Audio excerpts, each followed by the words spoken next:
ఉండి బయటకు వచ్చినప్పుడు ఆటోమేటిక్గా ఆంధ్రప్రదేశ్లో ఈ పేర్లు ఇప్పుడు మీరు చెప్పిన బిజన్ రెడ్డి ఇలాంటి పేర్లు అయితే ఏవైతే వినిపిస్తున్నా వాళ్ళందరూ కూడా భయపడి ముందస్తు బెయిల్కి వెళ్ళడం అనేది సహజంగా జరుగుద్ది. కానీ నిజంగా ఆ పరిస్థితులు వస్తాయా? ఆ పరిస్థితులు వచ్చే అవకాశం వస్తుంది. ఉందా? ఎందుకంటే ఇప్పుడు దొంగ కేసులు పెట్టుకోవడానికి ఏముంది దాంట్లో? దొంగ కేసులు పెట్టేటప్పుడు 100 రకాలు, ఇప్పుడు ఫర్ ఎగ్జాంపుల్ మన కిడ్నాప్ ఉంటుంది, ఏముంది అందులో బేసిక్గా జరిగినటువంటిది వంశీ కిడ్నాప్ కేసులో ముందే 164 స్టేట్మెంట్ ఇస్తే అది కాదని పెట్టారు. అట్లాగే ఇప్పుడు ఏముంది కేసులు పెట్టుకోవడానికి? కాకపోతే ఏంటంటే లిక్కర్ కుంభకోణం చెప్పేటప్పుడు జరిగే అతిపెద్ద తేడా ఏంటంటే అక్కడ ప్రభుత్వ మద్యం దుకాణాన్ని ప్రైవేట్ చేస్తే కుంభకోణం అంటే, ఇక్కడ ప్రైవేటు దుకాణాన్ని ప్రభుత్వం చేసినందుకు కుంభకోణం అంటాం. పైగా ఇందులో అందరూ ఉద్యోగులే పనిచేసింది. ఎట తింటాడాడు? తింటే 5 ఏళ్ల దాకా ఊరుకుంటా కుదిరేదా?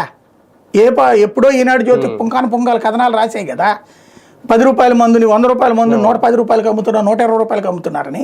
ఇప్పుడు వాళ్ళే రాస్తున్నారు కదా, మద్యం వేరే రాష్ట్రాల నుంచి వచ్చినవి అమ్ముతున్నారు, లేకపోతే కనుక తినేస్తున్నారు వీళ్ళు, వాళ్ళకింత మామూలు ఇవ్వాలి, ఎమ్మెల్యేకి ఎంత మామూలు ఇవ్వాలి, ఇవన్నీ వాళ్ళే రాస్తున్నారు కదా. ఇప్పుడు ఇదివరకు లేదు కదా అది. అట్లాగా ఇక్కడ ఎమ్మెల్యే డబ్బులు వసూలు చేసుకునేది న్యాయమే, అట్లాగే రేట్ ఎక్కువ పెట్టి అమ్మడము న్యాయమే, ఎంఆర్పి కంటే ఎక్కువగా అమ్మడానికి న్యాయమే, అదే సందర్భంలో ప్రైవేట్ మద్యం దుకాణాలు అమ్మడం న్యాయమే, చివరికి బెల్ట్ షాపులు వేలం వేసి అమ్ముకోవడం న్యాయమే.